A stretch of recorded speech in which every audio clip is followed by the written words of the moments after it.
So in the core value that we give to our users, you can have 10 users or a million users. In the core of moving money around, it's the same. What isn't the same, Sequence is built of rules. And the rule can be once a month or once a week, every Wednesday, go and inquire the balance of my rainy day fund. If it has less than $1,500, because that's what I need for a rainy day, top it up to $1,500. Making sure that you always know what is the exact balance in real time to be able to pull it, store it, present it. That is something that requires a lot of work on the back end. My name is Gilad Uziely, and I am the CEO and co-founder of Sequence.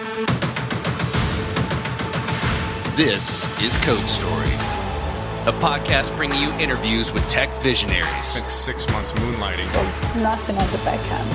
Who share what it takes to change an industry. I don't exactly know what to do next. It took many goes to get right.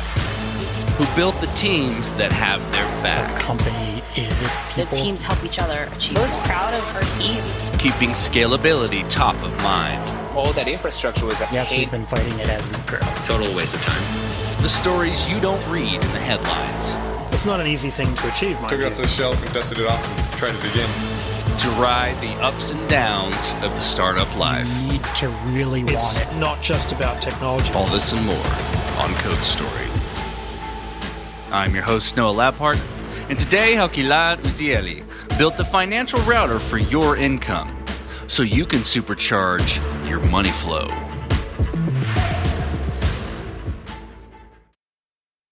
This episode is supported by Terso. Terso is the open-source edge database from the creators of libSQL. Do you put your edge computing close to your users? You should put your data there too. Terso makes this easy utilizing the developer experience of SQLite. Access a free starter plan at terso.tech/codestory. Terso, welcome to the data edge.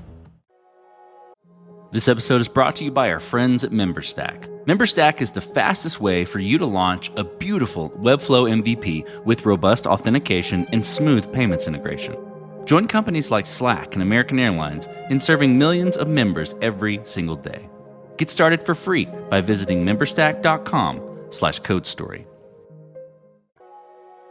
Gilad Uziely is married with 2 daughters. He told me he met his wife on a taxi in Thailand, but that story was for a different podcast. He has always been an entrepreneur along with his wife. They've built 2 small hotels in Italy where his wife is from. Outside of tech and these things, he lives by the beach in Tel Aviv and loves to surf. Recently, Gilad and his team built a product called Lance. You might remember his co-founder, Una, from Season 5. This was a neobank for the self-employed, which was built on the idea of stacks. When they figured out they needed to pivot, they moved towards focusing on financial money routing. This is the creation story of Sequence.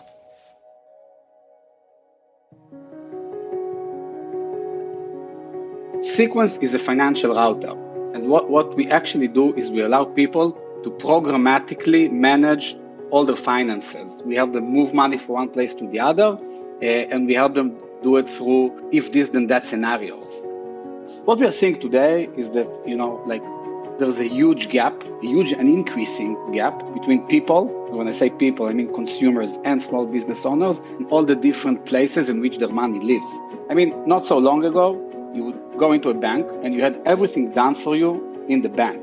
Stocks, bonds, checking, savings, credit cards, debit cards, everything, was done in the bank. Today, that's obviously not the case. We have so many different companies and services that are doing a specific piece of our financial lives very, very well. Robinhood, Acorn, there are many examples. And the gap between the people and all those places and all the places where people's money actually live is growing. So to follow the money in all those places is hard. To manage it is even harder. And to optimize it, it's almost impossible. And that's the pain that we are solving for with Sequence. The first product that we built was a neobank built for the self-employed called Lance. And what we did with Lance, we completely changed the way a bank account looked like. We didn't do checking and savings, but we did what we called stacks. Technically, each stack was a sub-account. It acted more as an app for your money. So the account looked a bit like an app store for money. So an example of a stack can be that every time that the freelancer got paid, we automatically calculated, saved, and paid the taxes directly to the IRS. There was a stack for payroll, so we pushed payroll to their personal bank accounts. We helped them save, either towards retirement or either towards a business goal, like you needed a new MacBook, whatever. So we built this closed ecosystem that between those sub-accounts or those stacks, there was a relationship and automation. What didn't grow fast enough was the actual revenue. And as we all know, the market started to shift in terms of fundraising. Companies were not compensated based on just growth in users. We understood that we had to pivot. The root cause of having to pivot away from the neobank model was the fact that we tried to build a finance company using embedded finance tools. We aren't really a bank. We have a custodial bank. And what it leads to is to the fact that you get all the downside of being like a financial institution, chargebacks, fraud, and a lot of CAC kept going up. And on the other hand, you couldn't really make money like a real bank. So you couldn't lend against your balance sheet, and it just didn't add up. So it was 7 months ago, 8 months ago, something like that. And understanding that, we started thinking, what can we do? We brought many ideas, all of them in fintech, because that's what we understand and that's what we like. So we thought about going up market and building a bank that was geared towards bigger businesses. We thought about going after very specific segments, like people that spend a lot on their debit cards. But in the end of the day, we understood that we can't bring real innovation there. So we looked for an idea that can really put us in a place in which we will be able to really innovate. Because what happened with Lens, we built business bank account. And we thought that because we had all the stacks and building it specifically for well-defined type of consumer, it will be enough. But it wasn't, because in the end of the day, people always put us in the bucket of a bank account. People came to us when they needed to open a bank account. And even though we've built something that was unique, people were not willing to pay for it because it was always in the bucket of something that they are used to get for free. So what we did, Tom, my co-founder, led a very well-structured, organized research project. We started with our very best users at Lens, and we just came to them and asked them, why are you here? Why do you love us? And then something pretty cool happened. Many of them, the vast majority, told us what we really love is the if this then that experience for money within this closed ecosystem of Lens. Somebody even told me this is like Zapier for money. And what they asked for, they told us, this is awesome, but we want to have it for all of our money. I want to be able to connect my 401k, my credit cards, my debit cards, my crypto, my everything. I want to connect everything. And then we said, okay, that's interesting. Let's go and talk to people who are not self-employed and never heard of Lens, and let's see what they will say. They started sending our way their money maps. So they will have this drawing. There's always a spreadsheet attached to it, and 5 to 10 hours every month moving money around, right? Going, seeing, checking, and doing it manually. And then we said, okay, the if this then that, or programming for money on top of a map, that's something we can productize. We very quickly created a couple of landing pages. We called it Money Route, and we told people, this is what we are thinking of building. Maybe it will be ready in 3 months. If you want to get early access, pay $200 now. I was sure that nobody's going to pay. $200 is a lot of money, right? People, it's not like $5. And I was very happy to be wrong, because in 5 days, 100 people paid the $200, and we got to conviction. We said, okay, we have 100 people. It's all of them will be awesome design partners. Let's build it with them. But what these guys did was even more special, because they started a Discord server for us. I wasn't on Discord before that. And they started talking about us on Reddit. So we had people knocking on the door, telling us, give us the $200 lifetime deal. And we were like, no, that we are not giving $200 lifetime deals anymore. Do you want to pay subscription? And they said yes. And we actually had a few subscribers paying subscription before the product was ready. Let's dive into the MVP of Sequence then. So you kind of touched on it a bit while we were talking, but let's dive into it. How long did it take you to build specifically, and what sort of tools did you use to bring it to life? First and foremost, when you are in fintech, MVP can't really be minimum. Even the minimum viable product, we are regulated, right? We are regulated, and we are happy to be regulated, because it's one of the most important things people have, their money. So it can't be super minimal. It needs to be more viable than minimal, I think. Luckily, For us, we have a lot of experience from Lens, so we knew exactly what needed. And we really improved the infrastructure for Sequence. We are using like better ACH rails, and we've built a bunch of things just better. We are using a company which I'm a big fan of called Unit, and they are basically the banking as a service. We use them to actually connect to our custodial bank and to actually be compliant. What they do very, very well. So I'm a fan of Unit. Okay, so in building that, you had to make certain decisions and trade-offs, right? Even in pivoting from Lance and then having sort of some of these things learned already. So, but you still have to make decisions and trade-offs around short-term product, perhaps. But I hear you that an MVP and fintech can't be short-term in nature. But tell me about some of those decisions and trade-offs and how you coped with them. It started as letting go, or like not doing something, but it ended up being something very important. I think that's actually a good lesson for everybody like building in early stage. One of the first things that we said is like, and again, optimizing for conviction, and here we're also optimizing for the best feedback possible. So we said, nobody is going to use this product for free. Everybody who wants to use this product needs to pay a subscription. Nobody is on the platform for free. But then we started thinking about all the tiering. What are the different tiers, what people would want, and all that. It became really complicated to build the tiering and the pricing. So what we did, and again, for the sake of moving as fast as possible, we opened the entire product and we gave everybody to pay the lowest tier. It was a trade-off in the beginning, right? But it became super important for us because it really helped us to understand what are the unique things within the product that our users perceive as valuable. And it really helped us 3-4 months in to really be able to connect the value to the pricing and to the different tiers. This episode is encrypted by CipherStash. Data breaches are becoming a fact of life. Know why? One of the reasons is because developers lack the right tooling to get the job done, i.e. encryption at rest tools are complex and inadequate. The solution? Encryption in use with CipherStash. CipherStash uses searchable encryption in use technology, providing continuous and universal protection for sensitive data. With CipherStash, you can turn your existing database into a vault, utilizing zero-trust key management, SQL native, and with no code. Though encryption is complicated, CipherStash is easy to use. The tool fully supports SQL via a drop-in driver replacement, supporting the query types you know and love today. And did we mention it's fast? For queries over 100 million records, you can expect additional overhead of less than 1 millisecond. It's a no-brainer. Get started by reviewing their docs or downloading sample projects in Rails or Node plus Sequelize today. Visit cypherstash.com/codestory and get started protecting your data. This episode is supported by Treble. This day and age, APIs are a fact of life. And as such, product and engineering teams need tooling that is lightweight, real-time, and data-rich to help them ship and maintain APIs faster. That's where Treble comes in. Treble is an all-in-one platform for the entire API lifecycle. The product offers world-class monitoring and observability, providing more than 40 data points for each request, enabling you to understand everything from performance to user behavior. Dashboards help connecting your entire team for lifecycle collaboration. Documentation is automatically generated, saving massive amounts of time for your development team with every new release. And setting up Treble? Super easy and fast. In 3 simple steps, you can be up and running with their platform. Their pricing is designed to support API teams of all sizes.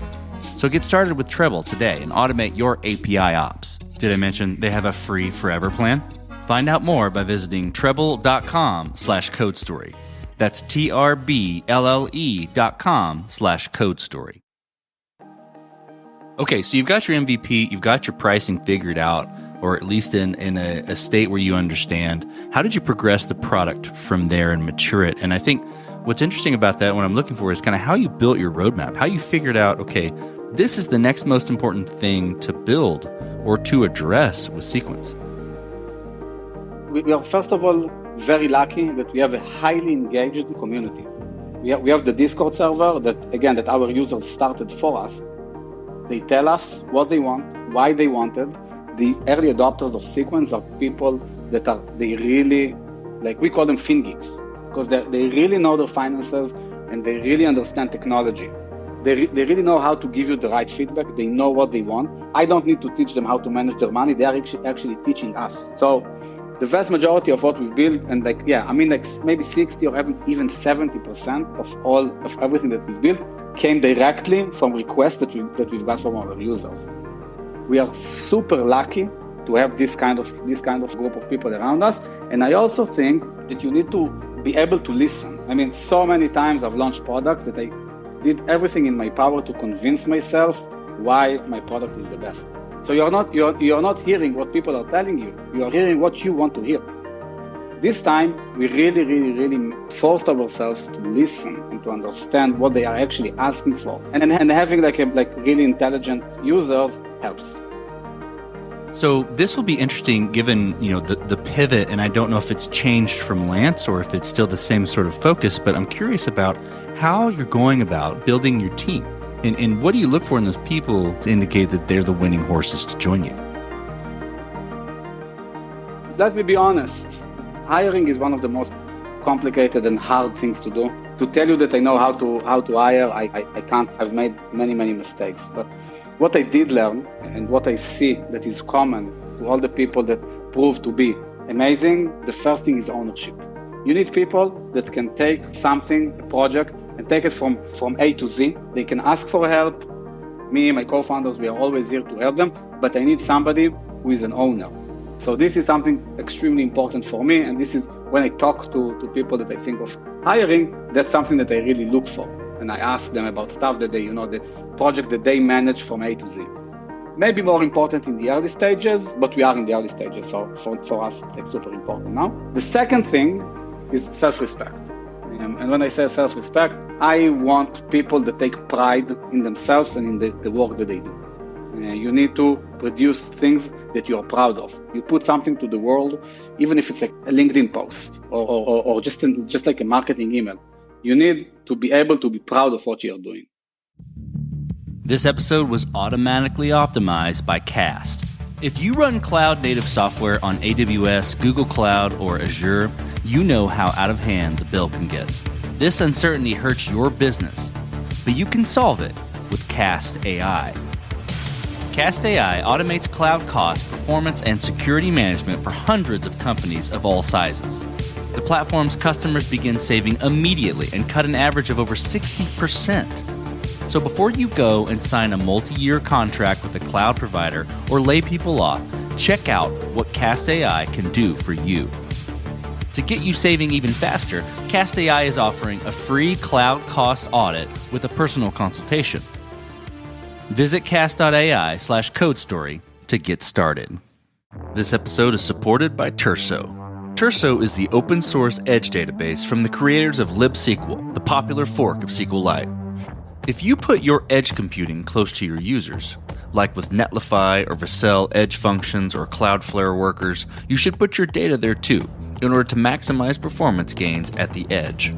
Terso makes it easy. With a developer experience of SQLite and a distributed database you can replicate much closer to your users than traditional database offerings in the cloud. Terso's lightweight, easy to use, and free to get started. The team at Terso is offering a generous starter plan specifically for CodeStory listeners. Head over to terso.tech/CodeStory and get started today. That's TURSO.tech/CodeStory. Terso, welcome to the Data Edge. So let's flip to scalability. Knowing a little bit about Lance and knowing a little bit about the way that you go about designing, how did you think about scale when you were building the early days of Sequence? And are you fighting this as you grow in any sort of capacity? Tell me about that. I think that the fact that we are regulated and we have to comply to banking regulations, moving $1,000 or moving $100 million, it's the same rails, it's the same technicalities. So in the core value that we give to our users, there's no much difference. You can have 10 users or 1 million users. In the core of moving money around, it's the same. What isn't the same, Sequence is built of rules. And the rule can be once a month or once a week, every Wednesday, go and inquire the balance of my rainy day fund. If it has less than $1,500, because that's what I need for a rainy day, top it up to $1,500. Making sure that you always know what is the exact balance in real time to be able to pull it, store it, present it, and make sure that all the data is synced in real time. That is something that requires a lot of work on the back end. And it's the best kind of problem to have because it's my CTO's problem. So he needs to figure it out. I mean, it's very challenging, right? Technical folks will understand it, like to be able to pull the data, and we are pulling data from many different sources through many different protocols. And so to be able to fetch it in the right time and present it and allow rules to run based on external data sources, it's very challenging. And like it was one of the most important things when we started, and you really like, it's like super stable and fast. As you step out on the balcony, you look across all that you've built with Sequence and perhaps with Lance too. What are you most proud of? First of all, I have to say that I'm still in the basement in terms of building my company. So there's no balcony. Really, what I'm really proud of, I'm proud of mostly of my team, because it was actually Tom and Oren, my co-founders, who really pushed us there, was our ability to understand that the road that we are taking isn't the right way. The trajectory isn't positive, and we need to really look at the truth in the eyes, move and pivot. This is a very difficult decision, especially after you've raised money, you have 30,000 people that are on your platform, and you know that you have to move, you know that you're not in the right direction. And this is extremely hard, and that's something that I'm proud of. Let's flip the script a little bit. Tell me about a mistake you made and how you and your team responded to it. I think that a mistake that many people can actually learn from is when we launched Lance, we said, okay, this is a premium product for people who really want to manage their business in the best way possible. We take care of their taxes, we do all the bookkeeping, we take care of like a bunch of stuff that now they're paying a lot of money for. We launched it and we asked, I think it was like $12 or $15 a month, and no one paid. No one was willing to pay. They saw a bank account, no idea about the brand, and they were like, why would I do that? I have so many other banks that are not asking me for a subscription. What we did was exactly what we shouldn't have done. Just said, okay, let's give it to them for free, because we were also making money every time that they use the card. So we got the interchange fee from using the debit card that we gave them. So we said, okay, let's give it for free. But that's a huge mistake, right? Because what you're actually doing is you are not fixing the real problem of the fact that you are not giving enough value. Like people, like they don't see the value, they are not willing to pay, so you're giving it for free. That's like the worst thing that you can do. We gave ourselves discounts, right? We thought about ways to go around it, and we didn't look for the truth. And I think that that's something that it's super important, and it's also very, very hard to do. I mean, like we said before, like it's your baby, and like, you know, you're trying to, nobody thinks that his kid is ugly, but some kids are ugly. So, you know, you need to always seek for the truth. Okay, this will be fun. Given its early days with Sequence, what does the future look like for the product and for your team? I think that what's really cool is the fact that we are in a point in time in which there's a place to build a new category for finance. With the gap that we talked about before, you know, like the huge gap between people and small business owners and all the different places in which their money lives, there's a huge gap. And in that gap, somebody will come in. Somebody will come in and will become the, you know, like the financial universe or the operating system for people's money. The product or the service that will come in to this huge gap and will own this category and will lead this category will be the banker of 15 years ago. So there's an opportunity here to build a huge, huge, huge business. And hopefully we will be the ones doing that.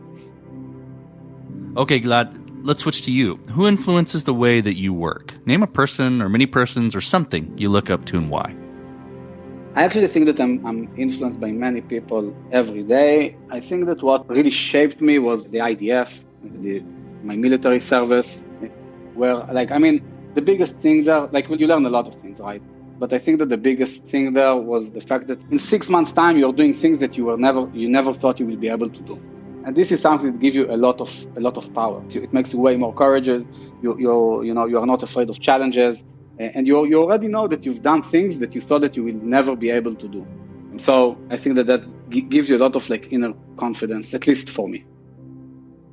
So if you could go back to the beginning of Sequence just sequence, what would you do different? Or where would you consider taking a different approach? Could have been something that even worked and worked pretty well, but maybe you tweak it a little bit. I can tell you what I'm focused on every day, and I really hope that I'm getting it right, and it's exactly what I said before. Always look for the truth. Don't tell yourself a story. Don't make the reality prettier than what it is. If something isn't working, kill it, and if something is working, double down there. I'm sure that as we speak, I'm doing things that I should have done differently, because again, we've just launched Sequence. So yeah, I mean that's my answer. I don't have like much to look back at. Last question, Gilad. So you're getting on a plane and you're sitting next to a young entrepreneur who's built the next big thing. They're jazzed about it. They can't wait to show it to the world. They can't wait to show it off to you right there on the plane. What advice do you give them, having gone down this road a bit? And maybe it's a couple of things you've already said, but I'm curious. It's a question that many people get asked, and everybody gives like amazing answers, like pick the right co-founders. Of course, when you look for co-founders, make sure that they are not idiots. That's easy. Ask the right question, fall in love with the problem, all those things, like they are all true, obviously. But they are all like consensus and right. I think that if I could give a tip, and this is something that one of my mentors gave me, is that remember that you are always playing chess. You need to look at the board, you need to look at everything, you need to understand where somebody can come and attack you from. I told the other day somebody that I think that being an early stage founder, or like founder in general, it's like playing chess boxing. Basically, it's like three minutes in the ring and then 3 minutes of chess. That's how it feels sometimes. But my point is, always remember that even sometimes it's time to box, you always need to think as if you're playing chess. There are many things to think about. Sometimes early stage founders don't think of the cap table or the investor they bring in, or the legal stuff that they are doing, or tax-related decisions that seem like so not important in the very early stages. Think ahead, think of all the scenarios, and don't neglect stuff that look like boring, not sexy, not shiny, So it's a very general advice, but I think it's a good one. I think it's fantastic advice. Well, Gilad, thank you for being on the show today, and thank you for telling the creation story of Sequence. My pleasure. Thanks for having me. It was amazing. I had fun. And this concludes another chapter of Code Story. Code Story is hosted and produced by Noah Labhart. Be sure to subscribe on Apple Podcasts, Spotify, or the podcasting app of your choice. And when you get a chance, leave us a review. Both things help us out tremendously. And thanks again for listening.